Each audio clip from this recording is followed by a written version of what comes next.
आज पढ़ते हैं, सीधे चैप्टर की तरफ बढ़ते हैं। चैप्टर में जो स्टार्टिंग है, शुरुआत है, वो शुरुआत ऐसे है कि जमींदारों की जो जमीन है, जिन्हें एस्टेट कहा जाता है। एस्टेट मतलब उनका एक तरह का जो जमीन है, जो उनकी प्रॉपर्टी है, किसी भी प्रॉपर्टी को एस्टेट भी बुलाया जाता है। ESTAT, वॉल एस्टेट की बात हो रही है।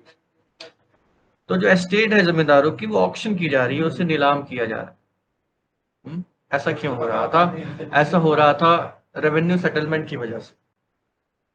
ठीक है, तीन तरह के रेवेन्यू सेटलमेंट इंट्रोड्यूस किए गए थे। सबसे पहला था परमानेंट सेटलमेंट, जिसके बारे में हमने लास्ट क्लास में डिस्कस किया था। ठीक है, 1793 में लॉर्ड कॉर्नवालिस, जो उस समय गवर्नर जनरल ऑफ इंडिया थे, actually governor general of Bengal उस समय बुलाया जाता था। 1833 के बाद गवर्नर जनरल ऑफ इंडिया बुलाया जाने लगा। फिर 1858 के बाद उसी नाम को वाइस रॉय कर दिया गया था। जो भी हो, उसके बाद अभी उसके बारे में भी डिस्कस नहीं कर रहे हैं।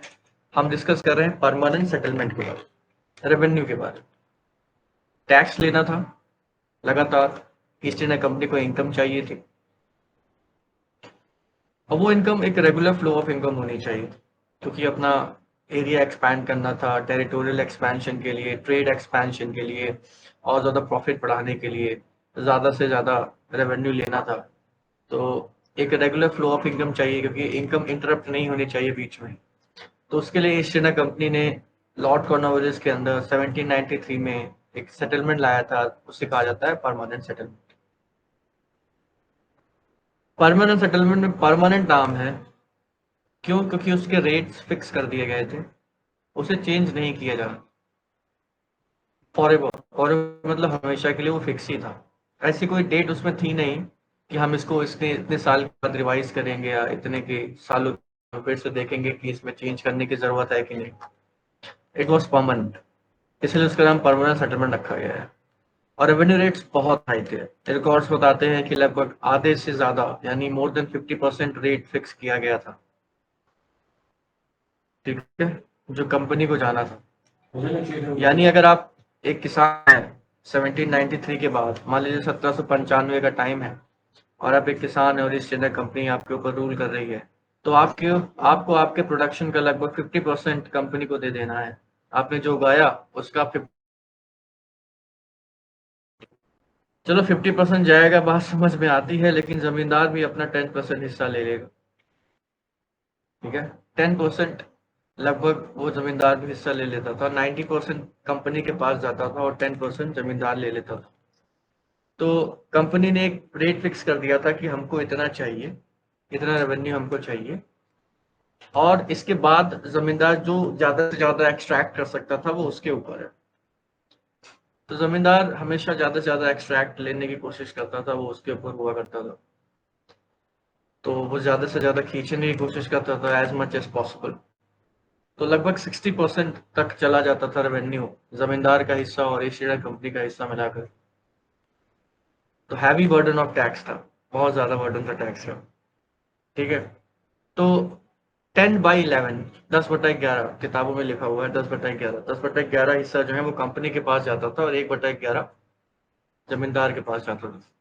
10/11 मतलब कि 90%, 90% किसान 90% कंपनी के पास जाना है, और 10% जमींदार के पास जाना है किसानों के थ्रू।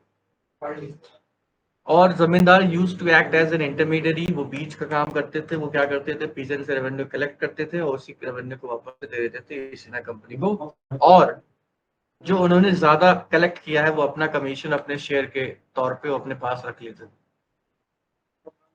ठीक है, ये सेटलमेंट चल रहा था 1793 के बाद, इसे हम लोग परमानेंट सेटलमेंट कहते हैं। इसमें दिक्कत क्या थी? इसमें दो दिक्कतें हैं। पहली बात तो रेवेन्यू रेट्स इतने हाई थे कि पीजेंट्स दे ही नहीं पाते थे।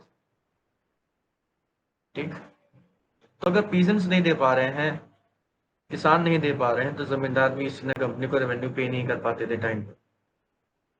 ये दिक्कत थी। इससे पहले मुगल का जो सिस्टम था, हमने पिछले चैप्टर में पढ़ा, एन अकबरी से जो हमको इन्फॉर्मेशन मिलती है, उससे हमने पढ़ा कि जमींदार एक रिस्पेक्टेड अथॉरिटी था। रेस्पेक्टेड अथॉरिटी था जमींदार। जमींदार ओनर नहीं हुआ करता था लैंड का। ओनरशिप मुगल स्टेट के पास थी, जमींदार केवल एक कलेक्शन एजेंट की तरह काम करता था, and it was transferable. Zamindari was transferable, ये ट्रांसफर की जा सकती थी। जब मुगल एम्पायर को या मुगल एम्पायर को दिखता था कि जमींदार अपना एक नया कुछ करने की कोशिश कर रहा है और कुछ गड़बड़ कर सकता है, तो वहां से उसको ट्रांसफर कर दिया था नई जगह। But in east India company जमींदारों को ओनर बना दिया है। अब ओनरशिप के बाद कहा गया कि this is your state, this is your land, this is your जमीन। अब यहाँ पर आपको रेवेन्यू कलेक्ट करने हैं, कैसे भी करने हैं वो आप जानिए। रेवेन्यू कलेक्ट करने के बाद आपको हमको देना है। हम एक फिक्स रेवेन्यू कर दे रहे हैं जिसे परमानेंट सेटलमेंट कहा गया कि ये परमानेंट रहेगा। इसका 10/11 यानी 90% आप हमको दे देना, 1/11 10% आप अपने पास रख लेना। अगर आप इससे ज्यादा वसूल पाए तो फिर वो हिस्सा किसका हो जाएगा, वो हिस्सा आपका हो जाएगा। तो जमींदार ज्यादा से ज्यादा वसूलता था। तो वही जमींदार जो एक रेस्पेक्टेड अथॉरिटी था, जो एक्सप्लॉयटेशन के लिए नहीं जाना था, वही एक्सप्लॉयटेशन के लिए जाने जाने लगा, और जमींदारी का दूसरा नाम गाली हो गया। हेट्रेड की नजरों से और कंटेम्प्ट की नजरों से देखा जाने लगा जमींदारी को। तो ये परमानेंट सेटलमेंट था। इसमें एक दिक्कत क्या थी? दिक्कत थी कि रेवेन्यू रेट्स बहुत ज्यादा हाई थे, इतने हाई की पेरेंट्स दे ही नहीं पाते थे। कंपनी, आप सोचो कंपनी क्या कर रही थी? Company just wanted its profit, उसे प्रॉफिट चाहिए, उसे मतलब नहीं है, ठीक। उसे बस उसने रेट फिक्स कर दिया है, वो रेवेन्यू उसके हाथ में आ जाना चाहिए। ये जमींदार की जिम्मेदारी है, क्योंकि वो ओनर है उस जमीन का। पहले नहीं हुआ करता था मुगल टाइम पे, लेकिन बाद में ओनर बना दिया गया। अब वो ओनर है उस जमीन का। अगर वो, और एक सनसेट लॉ इंट्रोड्यूस किया गया था। सनसेट लॉ का मतलब कि किसी एक तारीख निर्धारित कर दी जाती थी, एक डेट फिक्स्ड है, उस डेट की शाम तक, सूर्यास्त होने तक, सनसेट होने तक, अगर आपने रेवेन्यू नहीं पे किया है तो आपका जो एस्टेट है उसे ऑक्शन कर दिया जाएगा। क्योंकि आपने रेवेन्यू पे नहीं किया है तो हम लोग अब कैसे वसूलेंगे? आपकी जमीन बेच करके वसूलेंगे। तो मोस्ट ऑफ द टाइम, ज्यादातर यही होता था कि zamindar, they were not able to pay the taxes, ठीक है। And East India Company use to auction and sale their land, auction कर देती थी उनकी जमीन। यही सनसेट लॉ था। सनसेट लॉ मतलब एक तारीख फिक्स कर दी गई, उसके शाम होने तक, उसके सनसेट होने तक रेवेन्यू वापस कर देना है, पैसा दे देना है ईस्ट इंडिया कंपनी को। अगर ऐसा नहीं होता है तो जमींदार की जो जमीन है, जो एस्टेट है, उसे ऑप्शन कर दिया जाएगा, बेच दिया जाएगा, ठीक। तो ये था। इसके अलावा दो और सेटलमेंट आए थे जो रेवेन्यू सेटलमेंट थे। मैं ऐसा ऊपर ऊपर से थोड़ा सा बता दे रहा हूँ। देखिए हुआ क्या, क्योंकि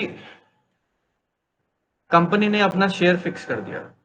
कंपनी ने कहा कि हम इतना ही लेंगे, इससे ज्यादा नहीं लेंगे।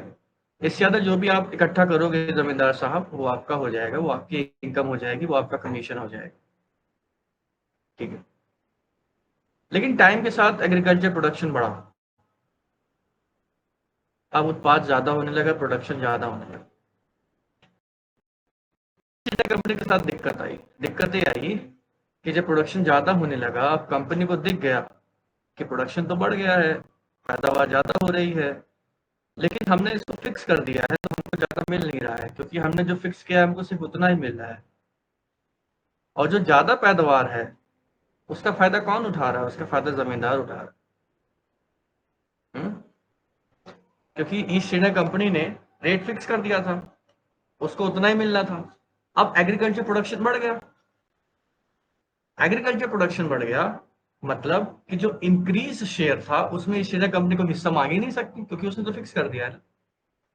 अब बढ़ा वाला प्रोडक्शन जो है उसमें जमींदार हिस्सा मांगा, तो ईस्ट इंडिया कंपनी को दिखा कि जमींदार अब फायदा उठा रहा है, प्रोडक्शन बढ़ गया है, और जो बढ़ा हुआ प्रोडक्शन है उससे हमको कोई फायदा नहीं मिलता। तो परमानेंट सेटलमेंट की जगह पर एक और सेटलमेंट लाया गया था जिसे रैयतवादी सेटलमेंट कहा जाता है। और रैयत का मतलब होता है किसान। बोलते हैं इसको रैयत है, लिखते इसको RYOT है। अगर आप RAIT लिख देंगे तब भी कोई दिक्कत नहीं है। एक हिस्ट्री का टीचर अगर अच्छा हिस्ट्री का टीचर है तो वो RAIT को कभी काटेगा, क्योंकि एक्चुअल जो वर्ड है वो RAIT ही है, वो रैयत ही है।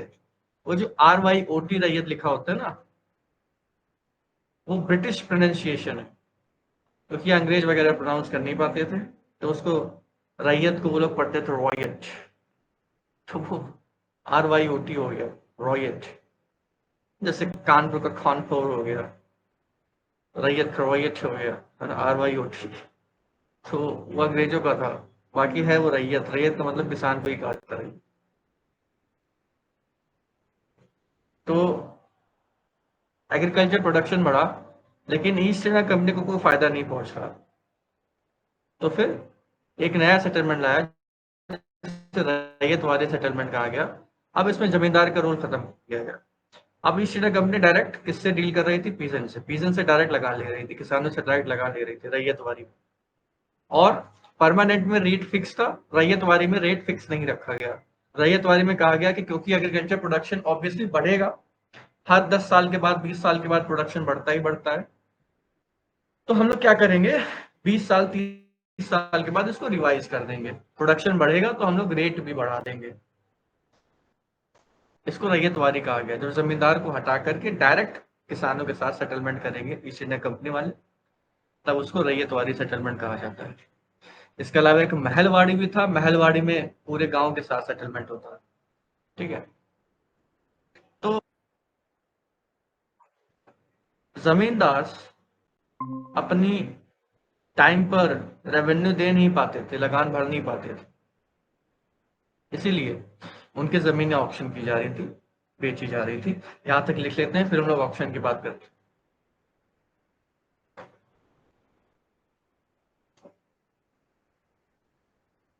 पहले इतना हम लोग लिख लेते हैं, फिर सर प्रणाम। प्रणाम आदित्य, ठीक हो तुम? जी सर एकदम।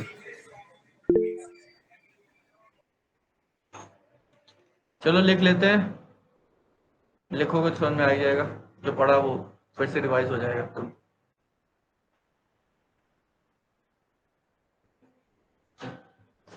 नवरात्र चल रहा है, दुर्गा पूजा आ रही है, तो गाने वाने काफी बजना शुरू हो गए हैं।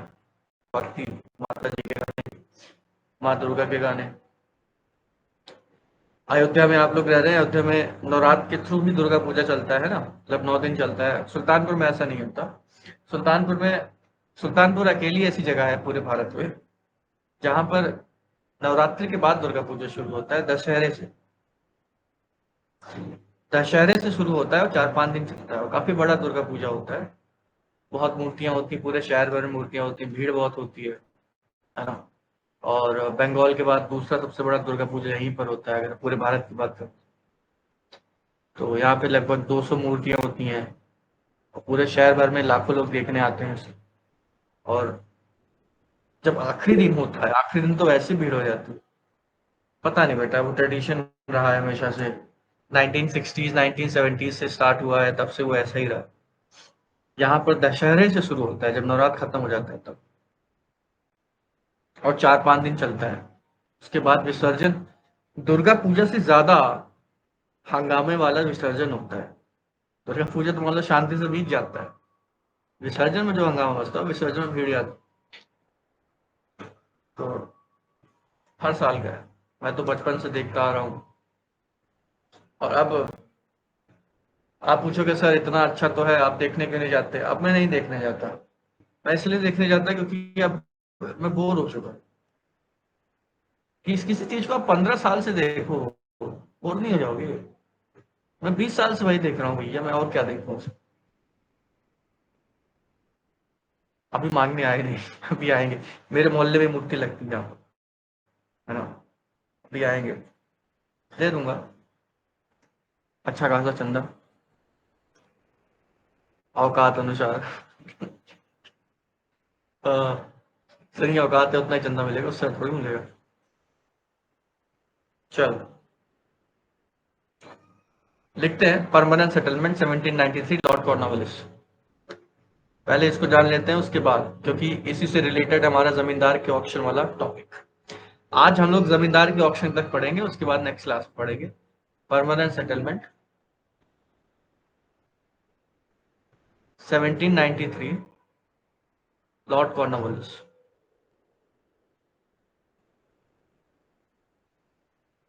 ठीक है, इन्हीं द्वारा इंट्रोड्यूस किया गया था। नाउ सिंस लिखेगा, since company wanted a regular flow of income,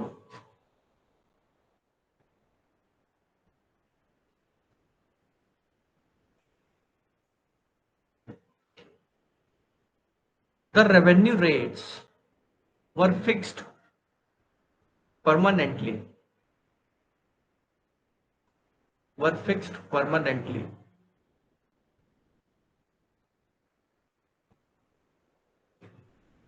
and at a very high rate. Permanent भी कर दिया गया तो रेट भी बहुत हाई था। क्यों? क्योंकि रेगुलर फ्लो ऑफ इनकम चाहिए था, कंपनी चाहती थी पैसा रुके ना, आता रहे लगातार, तो परमानेंट कर देते, इतना ही हमको मिलेगा। जमींदास acted as intermediary, जमींदास acted as intermediary, मतलब एजेंट की तरह, मिडिल मैन की तरह।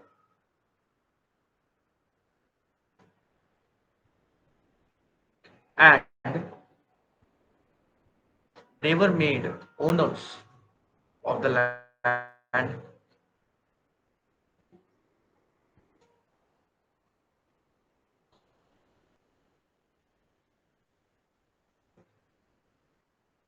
it was their duty। नहीं, ये मत लिखेगा, लिखेगा कि क्योंकि कंपनी ने फिक्स कर दिया था और जमींदार को कलेक्ट करना था रेवेन्यू, तो 1/10 या लिखे पहले तो 10/11 यानी 90% was taken by East India Company and 1/11 यानी 10% was kept by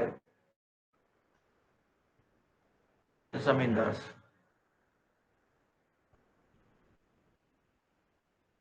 ठीक है,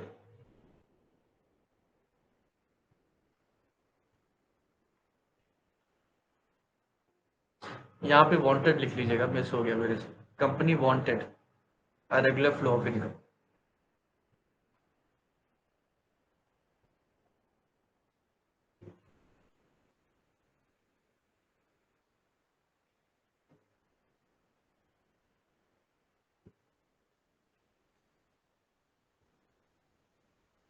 Sunset law was introduced. Sunset law was introduced.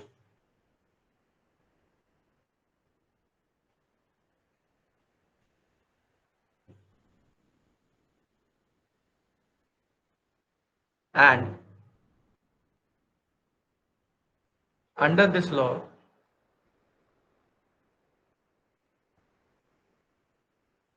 zamindars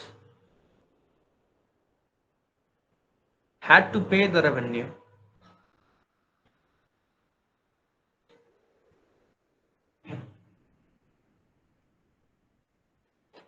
zamindars had to pay the revenue before the sunset of a fixed date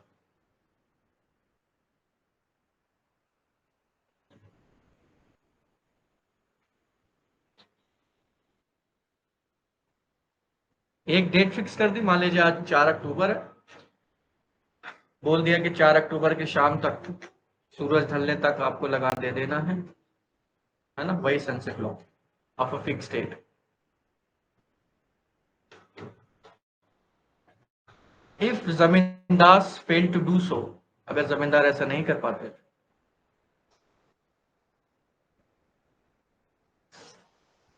then there estate, estate मतलब वही उनका जो property है, उनका जो लैंड, ऑल लैंड्स पर ऑक्शन, नीलाम कर दी जाती थी, टू रिकवर द रेवेन्यू। सारी जिम्मेदारी जमींदार के ऊपर फट गई और जमींदार बेचारा क्या करे। एस्टेट और lands were auction to recover the revenue.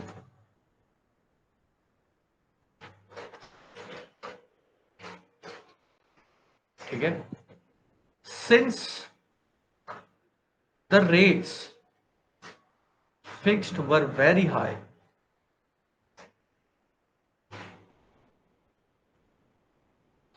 है ना? Sometimes even exceeding 60%. Sometimes even exceeding 60%. है ना? Including share of company and जमींदार, मतलब कंपनी जमींदार दोनों का शेयर मिला लें, कभी कभी 60% के भी ऊपर चला जाता है।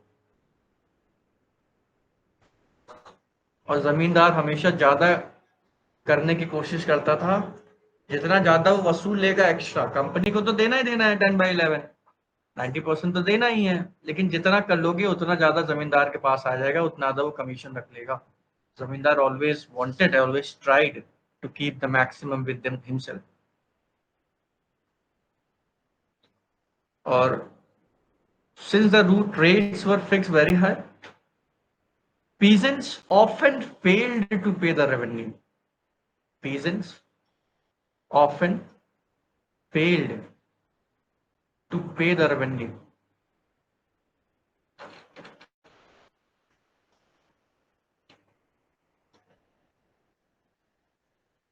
And so the जमींदार, किसान नहीं दे पाएगा तो जमींदार भी नहीं दे पाएगा, और जमींदार नहीं दे पाएगा तो क्या होगा, उसकी जमीनें नीलाम की जाएंगी, बेच दी जाएंगी।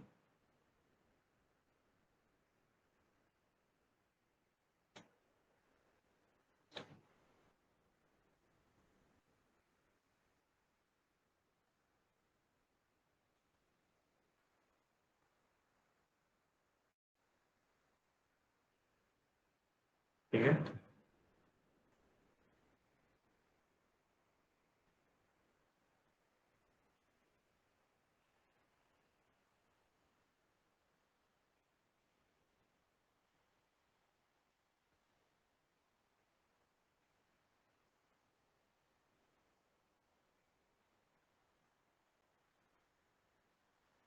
in case of failures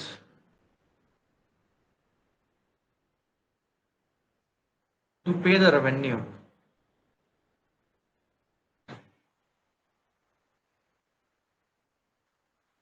the estates of zamindars were auctioned.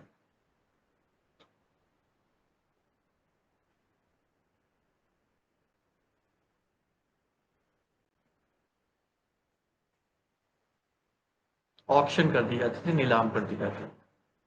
ठीक है, ये किस्सा था, और यहीं से आपका चैप्टर है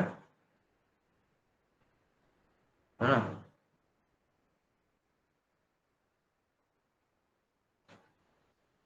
अब कोई आसानी से, अब जमींदार की सोर्स ऑफ इनकम क्या है, उसका एस्टेट, कहाँ से उसकी तनख्वाह आ रही, या उसका पैसा कहाँ से बन रहा है, उसकी रोजी रोटी कहाँ से चल रही है, उसकी जमीन से। तो जमींदार इतनी आसानी से तो जाने देगा नहीं अपनी जमीन, तो बड़ी चालें चली जाती थी जमीन बचाने के लिए।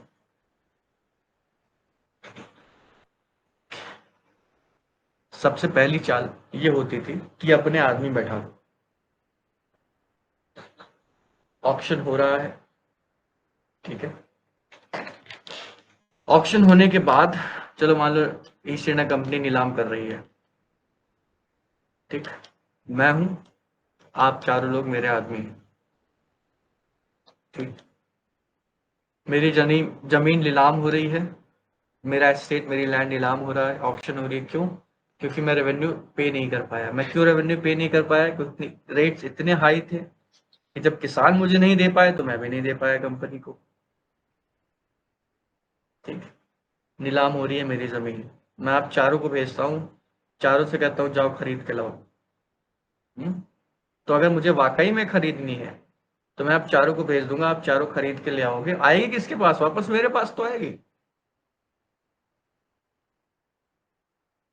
तो जमींदार अपने आदमी बैठा देते थे ऑक्शन में कि जमीन उनके पास वापस चली आए। हम्म, तो एक चीज ये होता था, लेकिन इसमें एक बात फंसती है, बात ये फंसती है, जरा सोचिए आप थोड़ा सा दिमाग लगाइए कि जमींदार जब रेवेन्यू नहीं पे कर पा रहा है, उसके पास इतना पैसा नहीं है, तो वो ऑक्शन में जमीन कैसे खरीदेगा? अगर ऑक्शन के लिए उसके पास पैसे होते तो वो लगान पे कर दिया होता, रेवेन्यू पे कर दिया होता। है ही नहीं उसके पास। एक और तरीका था इस मामले से निकलने के लिए। इस मामले से निकलने के लिए तरीका ये था कि नीलाम कर दें, हम लोग उसको पैसा ही ना दें। मान लीजिए आप चारों में से तृप्ति ने सबसे पहले बोली लगाई 10 लाख, 10 लाख पे बिक गई जमीन। फिर तृप्ति ने 10 लाख दिए ही नहीं। फिर ऑक्शन बैठा, फिर बोली लगी। आपकी अंशिका ने कहा 8 लाख, 8 लाख पे बिक गई लो। लेकिन अंशिका ने पैसा दिया ही नहीं। फिर बोली लगेगी, फिर आदित्य 5 लाख पे ले आएगा, आयुष 3 लाख पे ले आएगा।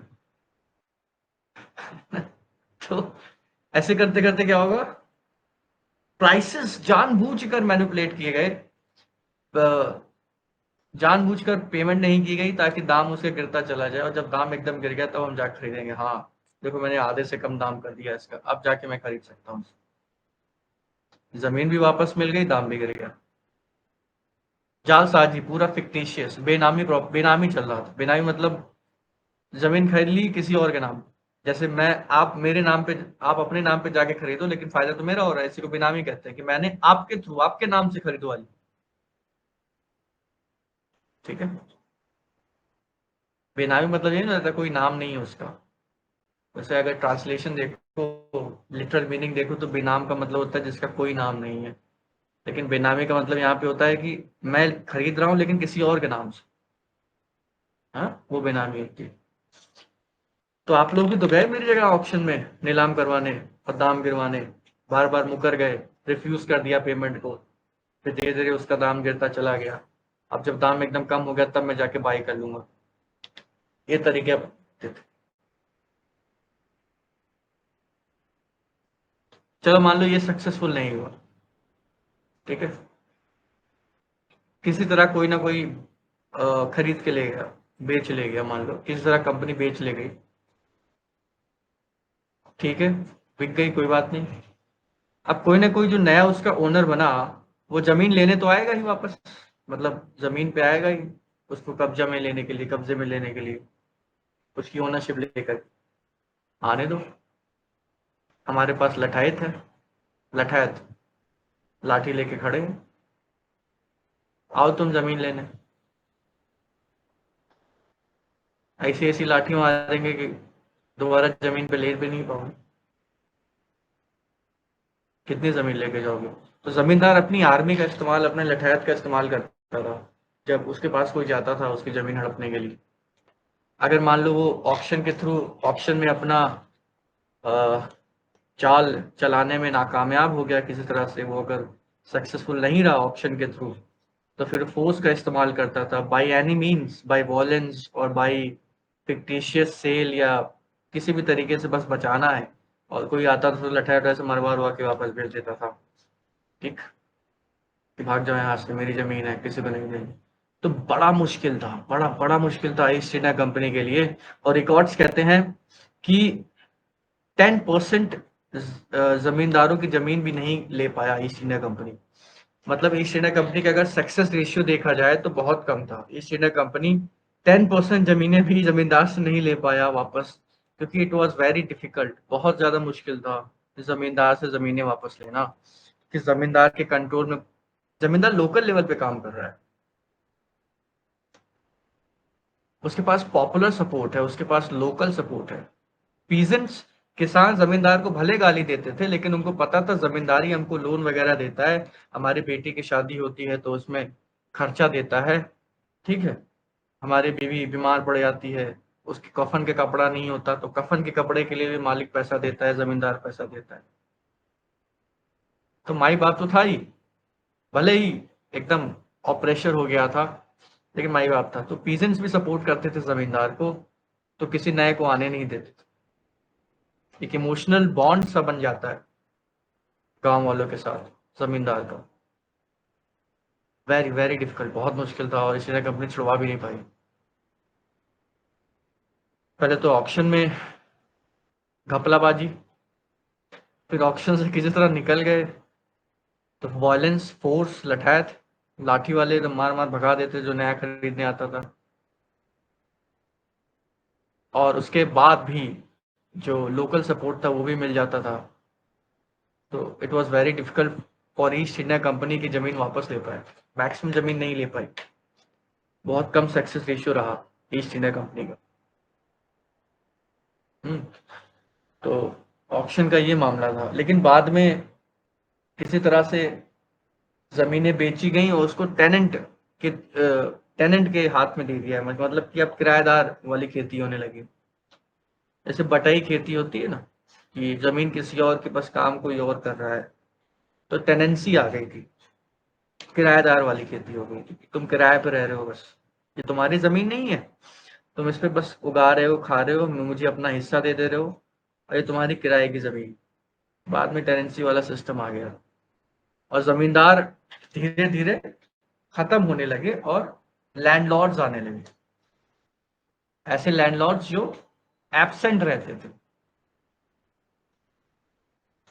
एब्सेंट का मतलब गांव में रहते ही नहीं थे। ऐसे लोगों के पास जमीनें आने लगी जो गांव कभी आए ही नहीं। वो तो बस शहर में बैठे बैठे जमीन खरीद लिए, लेकिन गांव कभी आए नहीं। हो सकता है उन्होंने अपनी जमीन ही ना देखी हो कभी। ऐसे ऐसे लैंडलॉर्ड आने शुरू हो गए थे जमींदारों के बाद। जब जमींदार कम होने लगे और लैंडलॉर्ड बढ़ने लगे, ठीक है, तो लैंडलॉर्डिज्म आ गया। किराए वाली खेती आ गई थी, बटाई वाली खेती आ गई। और ऐसे किराएदार जो कभी गांव ही नहीं आए, शहर में बैठ के उन्हें जमीनें खरीद ली हैं बस। उसे हम लोग एब्सेंट लैंडलॉर्डिज्म कहते हैं, हिस्ट्री में उसे बोला जाता है, मॉडर्न हिस्ट्री में एब्सेंट लैंडलॉर्डिज्म। मतलब कि जो लैंडलॉर्ड हुए, जो जमींदार के बाद आए, जिन्होंने जमीनें खरीदी, वो गांव आते ही नहीं थे। उनको कैसे पता होगा बताइए? कोई गांव नहीं गया, उसको कैसे पता कि जमीन की हालत क्या है, खेती कैसी चल रही है, किसान की हालत क्या है, कितना प्रोडक्शन हो रहा है, कितना नहीं। जमींदार थोड़े से अ, कह सकते हैं थोड़ा सा उनका था, सॉफ्ट कॉर्नर रहा करता था, दया वया खा जाते थे। लेकिन ये जो लैंड लॉस थे, भैया भैया, इनके अंदर दया नाम की चीज ही नहीं थी। मार पीट के, ठोक के, किसी भी तरह से बस पैसा ले लेना है।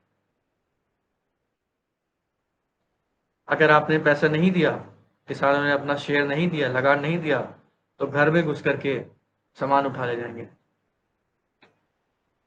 ब्रूटल, रूथलेस, क्रूअल, कमर तोड़ दी एकदम से किसानों की। और हमारे जो लोकल कामगर थे, जो आर्टिजन्स थे, हैंडीक्राफ्ट्स वाले थे, हमारी लोकल इंडस्ट्री कमर तोड़ दी, पीठ ठोक पीठ के बराबर कर।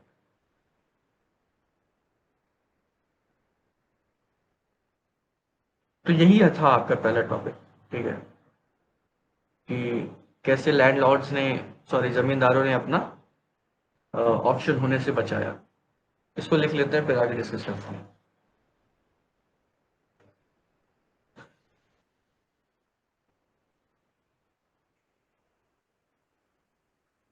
कोई क्वेश्चन है किसी का? पूछते रहा करो क्वेश्चन, अगर डाउट मन में उठे तो बीच में ही पूछ लिया करो, वेट ना किया करो।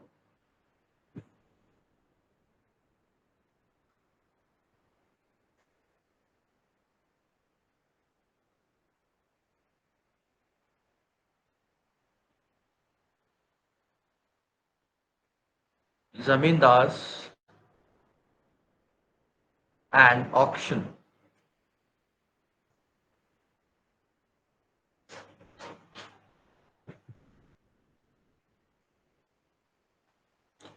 तो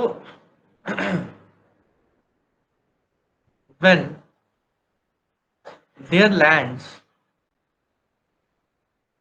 या स्टेट, when their estates, बहुत सारी जमीन हो जाती थी ना, उसे लैंड, उसे एस्टेट बोला था। when their estates were auctioned,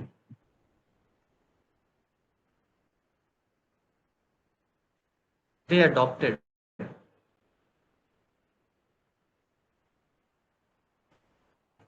several measures to retain it.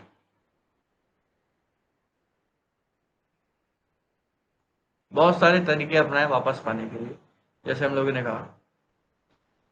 पहला तरीका, they sent their own men in the auction. They sent their own men, खुद के आदमी भेज दिए।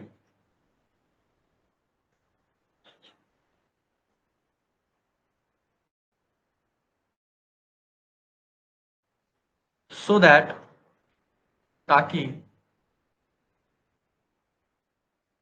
The land returns to them, ताकि जमीन वापस आ जाए। खुद के आदमी तो खुद के पास तो लेके आएंगे, कहीं कहीं और तो जा नहीं रही, मेरे पास ही आ रही।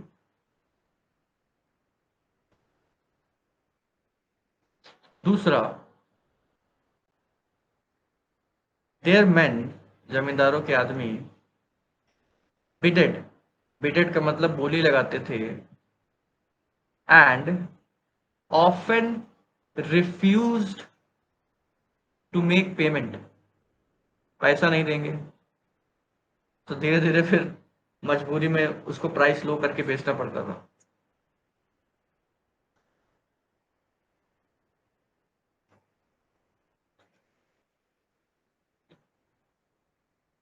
This lowered the price of auction. This lowered the price of auction.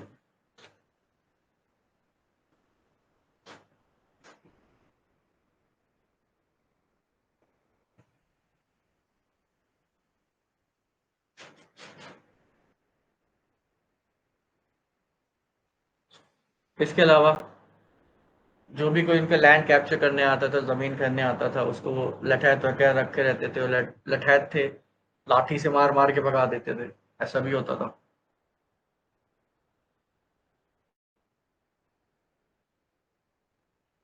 अब गांव में लाठी वाठी तो बहुत चलती है, आपको पता ही होगा। गांव में कुछ चले ना चले, लाठी जरूर चलती है।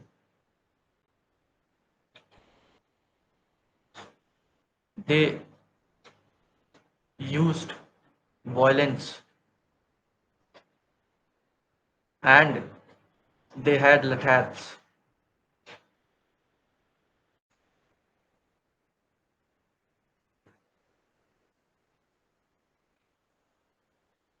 They had lathats. लठैत को आप लठैत ही लिख सकते हैं, इसको इंग्लिश में लिखने की जरूरत नहीं है। कुछ वर्ड्स और कुछ टर्मिनोलॉजी ऐसी होती हैं जिसको आप एज इट इज शो करें तो ज्यादा अच्छा होता है, वो एसेंस को दिखाता है हिस्ट्री में। जैसे हम लोग बहुत सारी चीजों को एज इट इज ही लिखते हैं, हम लोग रैयत को पीजेंट्स नहीं लिखते, रैयत ही लिखते हैं, हाँ? तो रैयत रैयत ही है। तो बहुत सारी चीजें एसेंस को दिखाता है, तो एज इट इज हमने लठैत लिख दिया। लठैत का मतलब लाठी वाले गुंडे, कोई भी लेने आता था तो उसे मार के भगा देते। एंड attacked whoever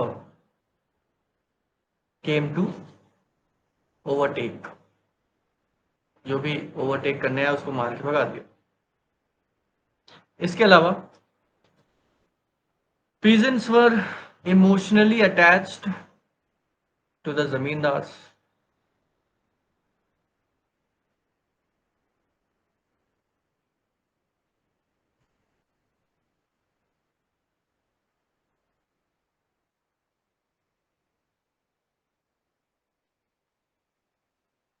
है ना? So they also supported, so they also supported zamindars in securing their land.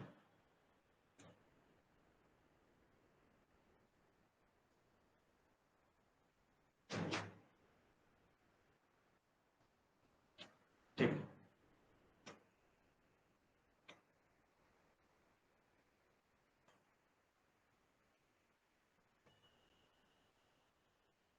peasants and zamindars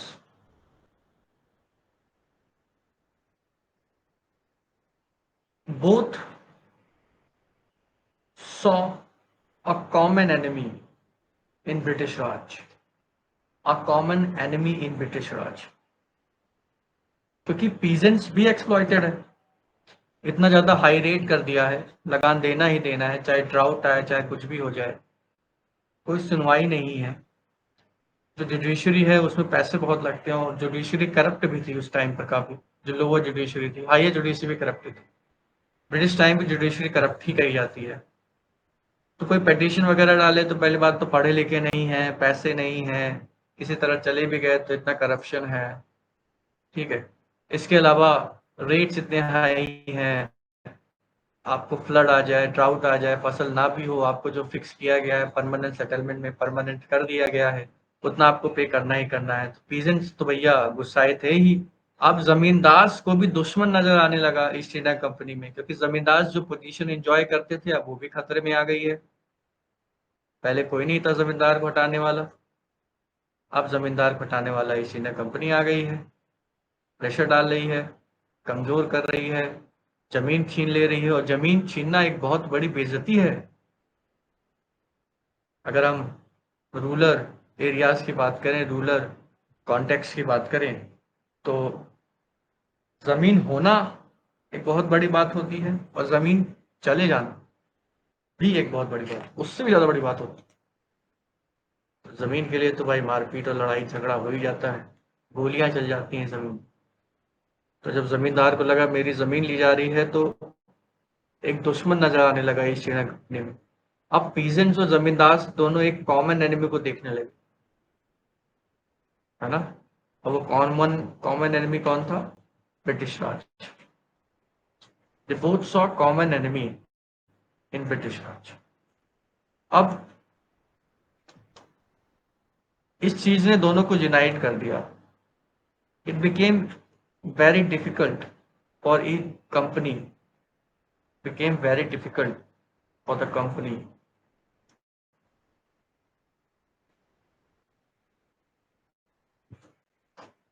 now to evict मतलब निकालना वहां से, to evict the zamindars, to evict the zamindars from their land। जमींदार की जमीनों से उनको निकालना बड़ा मुश्किल हो गया इन सब रीजंस की वजह से।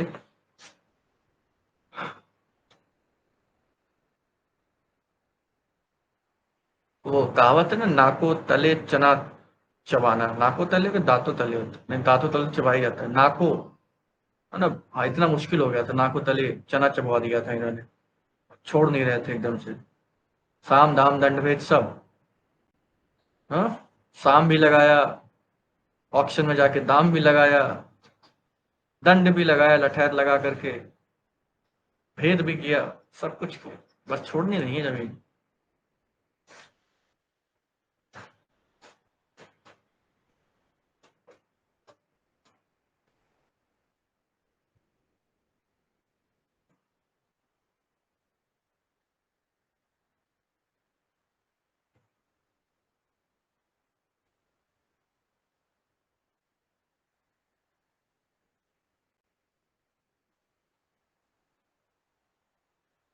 अब जमींदार के पैरेलल, इनके समानांतर, इनके ही बराबर स्टेटस का एक और क्लास था, जिसे जोतेदार कहा जाता था।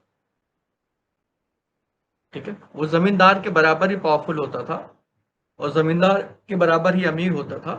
डिफरेंस इतना था कि जोतेदार कंपनी से कोई लेना देना नहीं था, कंपनी का एजेंट जमींदार हुआ करता था, but jotedar was also very big farmer of the village. तो ऐसे बड़े बड़े किसान या बड़े लैंडलॉर्ड जिनके पास जमीनें बहुत है, जिनके अंदर बहुत सारे मजदूर काम कर रहे हैं, राजा रजौड़ा टाइप के लोग, ऐसे लोग जोतेदार कहे जाते थे। तो इनका जो स्टेटस था वो जमींदार के बराबर ही था। बस डिफरेंस क्या था? जमींदार कंपनी के लिए काम कर रहे थे, ईस्ट इंडिया कंपनी के लिए, और जोतेदार किसी के लिए काम नहीं कर रहे। जोतेदार भी जो रेवेन्यू होता था वो जमींदार को ही देता था, क्योंकि जमींदार was the agent of the company.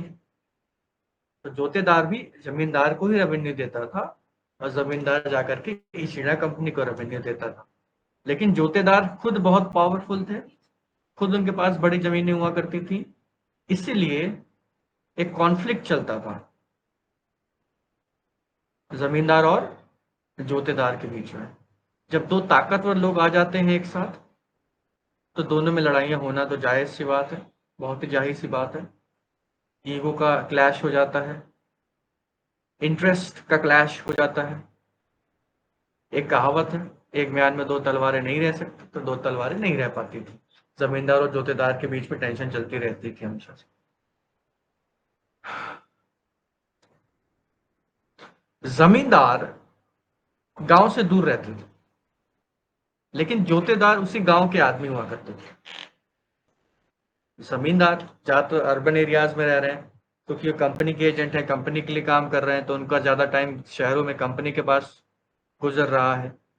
लेकिन जोतेदार खुद एक गांव का आदमी है, उसका ज्यादातर टाइम कहाँ गुजर रहा है? गांव के अंदर गुजर रहा है, गांव के लोगों के पास गुजर रहा है ना। तो जोतेदार भी एक पैरेलल क्लास खड़ी हो गई थी। तो रैयत, अंडर रैयत, अंडर रैयत मतलब एकदम लैंडलेस लेबर्स, जिनके पास जमीनें नहीं है, वो दूसरे के खेत जमीनों पे काम कर रहे हैं। और रैयत जो छोटे मोटे किसान है, जिनके पास छोटी मोटी जमीन है। और जोतेदार जो बहुत बड़ी जमीन के मालिक हैं, और जमींदार जो कि कंपनी का एजेंट है।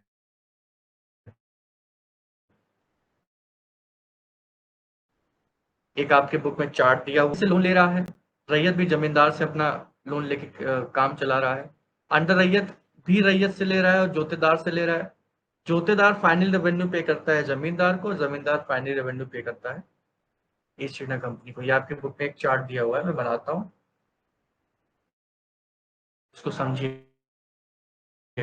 तो जोतेदार एक रिच पीजेंट का क्लास था रूरल सोसाइटी में, जो कि अमीर हुआ करता था। उसके पास उतना ही पैसा, उतनी जमीनें थी जो जमींदार के पास थी। द ओनली डिफरेंस वॉज कि जमींदार कंपनी के लिए काम कर रहा था, बट जोतेदार कंपनी के लिए काम नहीं कर रहा। कलेक्शन जमींदार का ही काम होता था, जोतेदार का काम नहीं होता। लेकिन जोतेदार अपना इन्फ्लुएंस क्रिएट करने की कोशिश करते रहते थे, जिसकी वजह से जमींदार और जोतेदार के बीच में कॉन्फ्लिक्ट और लड़ाई झगड़ा होता रहता। कहा सुनी, तू मैं ये सब चलता रहता था। ठीक है। और जोतेदार गांव में ही लोकेटेड थे, गांव में ही रहते थे, जमींदार शहरों में ज्यादा रहा करते। तो एक चार्ट बना हुआ है आपके एनसीईआरटी में, वो हम लोग बना लेते हैं उसको, उससे हमको और ज्यादा अच्छे से समझने में हेल्प मिलेगी पूरे रेवेन्यू स्ट्रक्चर को। ऐसे एक चार्ट बना हुआ है, यहाँ पे लिखा होगा अंडर रैयत। अंडर रैयत का मतलब है लैंडलेस, किसान, मजदूर, जमीन नहीं है जिनके पास, वो दूसरे के जमीन पे काम कर रहे हैं। वो किसके अधीन है? रैयत के अधीन है। अब जिसके पास थोड़ी बहुत भी जमीन है, वो तो मजदूर से बड़ा ही हुआ। तो अगर अंडर रैयत को कोई जरूरत है, रैयत के पास जाएगा, है ना। रैयत किसके अधीन है, किसके अंदर काम कर रहा है? जमींदार के अंदर काम कर रहा है। और जमींदार फाइनली किसको रिपोर्ट करता है, किसको पेमेंट देता है? East India company. इसी तरह से एक पैरेलल जो क्लास एग्जिस्ट करता था, पैरेलल जो सिस्टम चल रहा था, पैरेलल पावर जो एग्जिस्ट करती थी, वो जोतेदार की थी।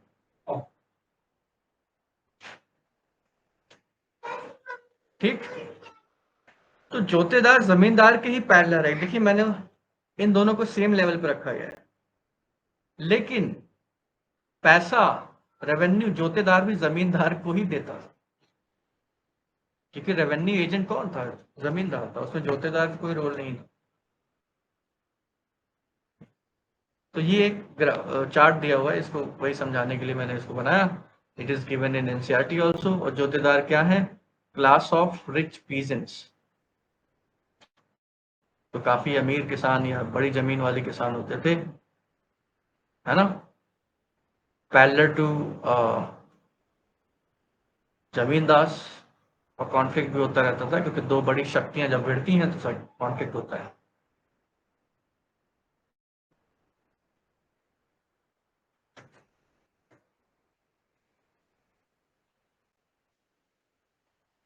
तो ये ग्राफ दिया हुआ है एनसीईआरटी।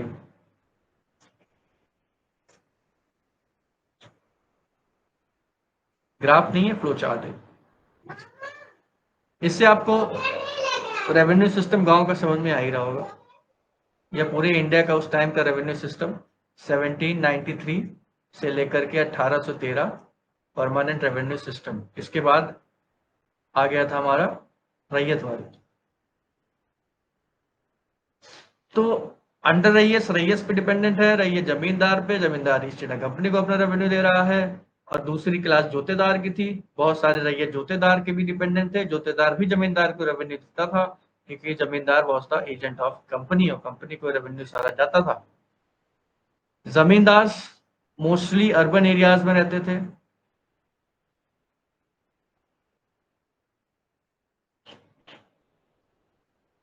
और jotedar they were situated, they were located in the villages only, गांव में ही थे।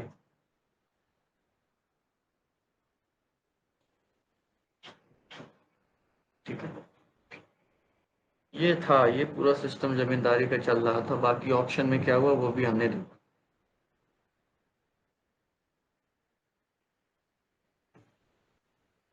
Just a second.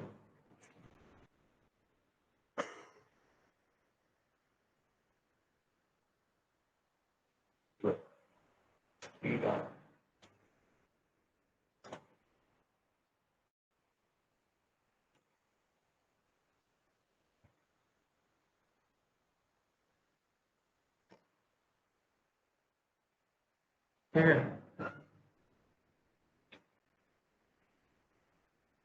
तो हमने सेटलमेंट देख लिया।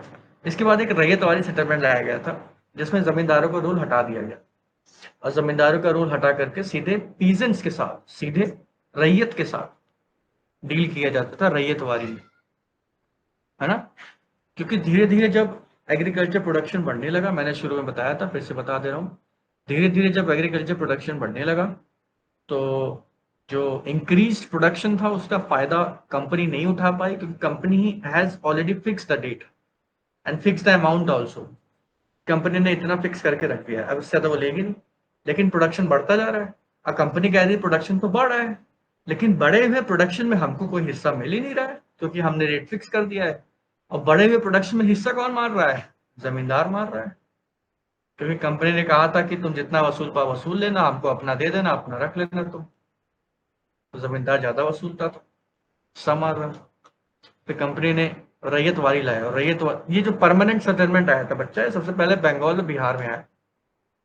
कहाँ आया था याद रखना, या तो लिख लो। Permanent settlement was introduced in Bengal and Bihar. ठीक है, सबसे पहले बंगाल और बिहार में लाया गया। और जो रैयतवारी है वो सबसे पहले बॉम्बे और मद्रास, इन सब जगहों पर लाई गई थी। इसके बाद महलवारी आई थी, वो पंजाब वगैरह में लाया गया था। महलवारी में पूरे गांव को एक यूनिट मान करके कलेक्शन हो रहा था। और रैयतवारी में जमींदारों को हटा दिया गया था, सीधे रैयत से, सीधे किसान से अब हम डील करेंगे। जमींदार बीच में जो हिस्सा मार रहा है हटाओ इसको, ये तो मिडिल मैन है, ये तो एजेंट है, दलाल है, दलाली करके पैसा खा लेता है। हम सीधे जाके किसानों से पैसा लेंगे। अब परमानेंट में रेवेन्यू फिक्स था, और रैयतवारी में रेवेन्यू हर 20 साल में, 30 साल में रिवाइज हो जाता है ना। लिख ही लेते हैं यार, लिख लो, 2 मिनट लगेगा बस, बात भूल जाओ।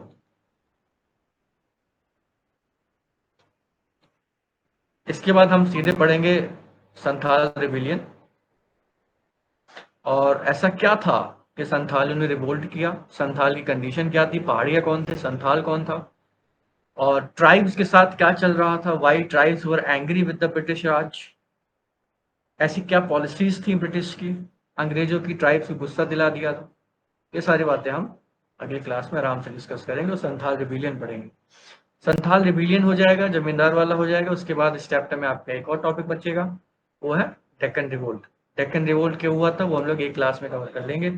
तो आई थिंक 2 क्लास आपकी और लगेगी इस चैप्टर को खत्म करने के लिए, क्योंकि मैंने बैकग्राउंड ही इतना बता दिया है कि आप कुछ बताने को रहा नहीं।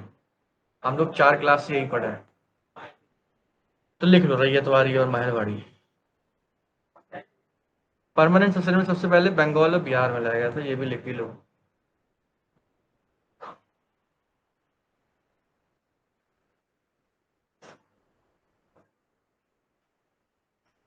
बंगाल और बिहार।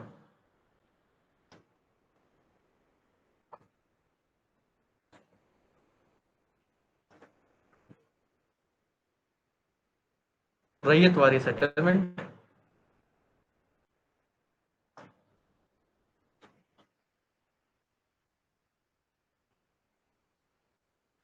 कौन सा?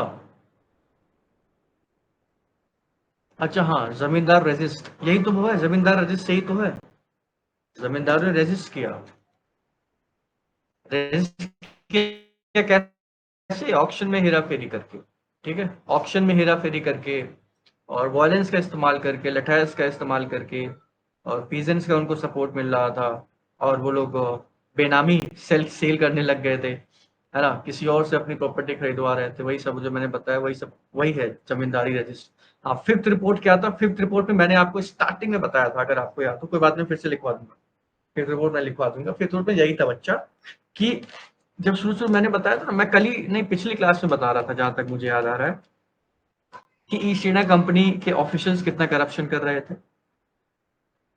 है ना, और वहां के इंडस्ट्रियलिस्ट ने विरोध किया था, मर्चेंट्स ने, और वहां के प्रेस में, वहां के आर्टिकल्स में, वहां के न्यूज़पेपर्स में, मैगजीन्स में ईस्ट इंडिया कंपनी के ऑफिशियल्स को गाली लिखी जाती थी। क्यों? क्योंकि देवर हाईली हाईली करप्ट, और उनको ताना मार के नवाब बुलाया जाता था, कि तो नवाब हो गए वहां जाकर के। उनको नवाब लिखा जाता था ना, क्योंकि ब्रिटिश ऐसे प्रोनाउंस करते थे।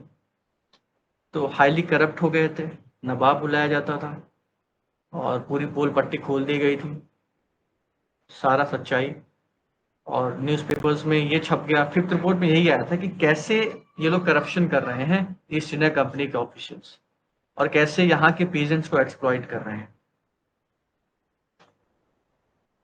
ईस्ट इंडिया कंपनी ट्रेड तो करती ही करती थी, इसके साथ इनका एक प्राइवेट ट्रेड होता था। वो प्राइवेट ट्रेड पता है क्या होता था? उससे ऑफिशियल्स को फायदा मिलता था।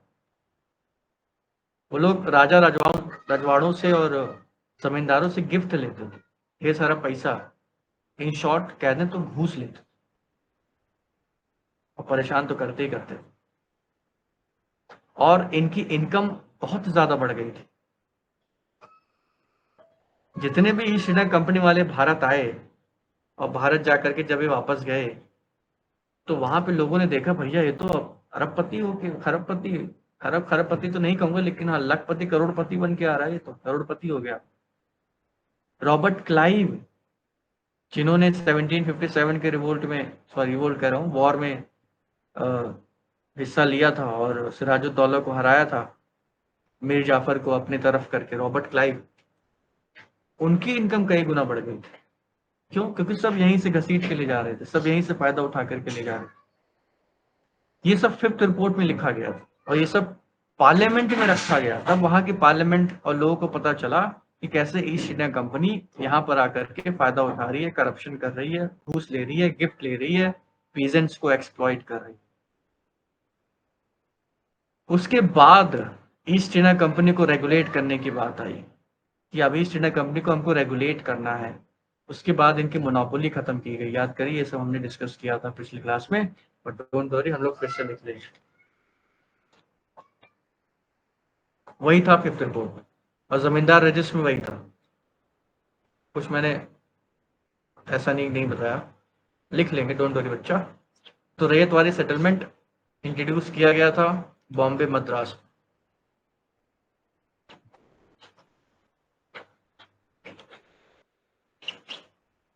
ठीक है, इसमें जमींदार वर रिमूव्ड एज इंटरमीडियरीज,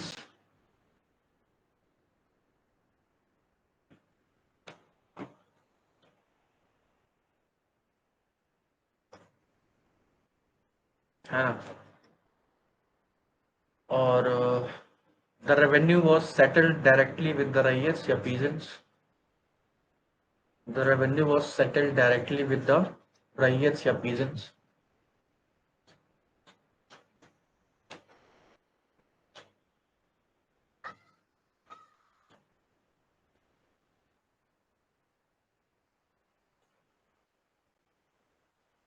है ना।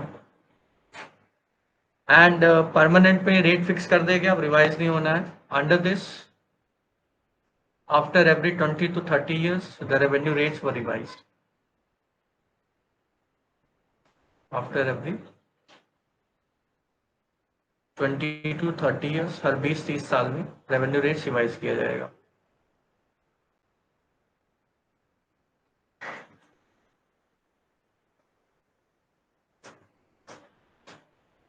परमानेंट में ऐसा नहीं होता था, रैयतवारी में ऐसा होता था. क्यों किया गया था? क्योंकि एग्रीकल्चर प्रोडक्शन बढ़ गया और जमींदार हिस्सा मानने लगे थे, और उससे कंपनी को कुछ मिल नहीं रहा था, क्योंकि कंपनी को एक फिक्स इनकम ही आती थी, उसने ऑलरेडी फिक्स कर रखा था. तो जो प्रोडक्शन बढ़ा उससे जमींदार फायदा उठा रहे थे, लेकिन कंपनी नहीं उठा पा रही थी. तो इन्होंने जमींदार को हटा के डायरेक्ट किसानों से सेटलमेंट करना शुरू कर दिया, और कहा कि हम इसको फिक्स नहीं करेंगे, अब हम इसको रिवाइज करते रहेंगे, क्योंकि फिक्स कर देते हैं तो एग्रीकल्चर प्रोडक्शन बढ़ जाता है, हमें हिस्सा नहीं मिलता.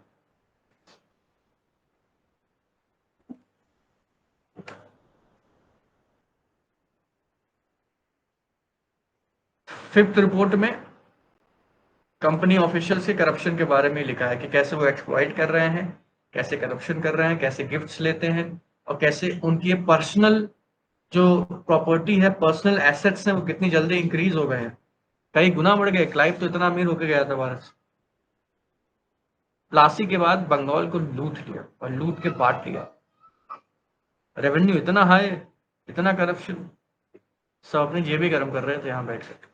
तो जो करप्शन, ब्यूरोक्रेसी में करप्शन है, आप देखते हो ना, नौकरशाही में जो करप्शन दिखता है, सब अंग्रेजों का दिया हुआ है. लोगों की आदत पड़ गई है, और नौकरशाही बिना करप्शन काम चलता नहीं है.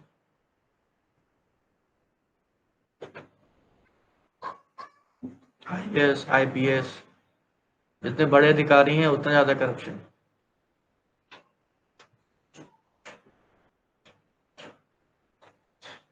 और यही सब लिखा था फिफ्थ रिपोर्ट में. फिर ये मांग उठी पार्लियामेंट में कि भाई इनको कंट्रोल किया जाए. फिर कंट्रोल करने के लिए नियम लाए गए थे. फिर धीरे धीरे इनकी मोनोपोली हटाई गई. 1813 में टी और चाइना छोड़ करके सब हटा दिया गया. 1833 में पूरा हटा दिया गया, ताकि अब दूसरे लोग भी ट्रेड कर सके. और 1857 के रिवोल्ट के बाद कंपनी का रूल ही खत्म हो गया. हम लोग आगे बढ़ेंगे. फिर वो डायरेक्ट ब्रिटेन के कंट्रोल में आ गया, डायरेक्ट क्राउन, डायरेक्ट क्वीन के कंट्रोल में आ गया था. उस समय क्वीन हुआ करती थी विक्टोरिया. ये सब आगे हम पढ़ेंगे जब हम रिवोल्ट की बात करेंगे तो.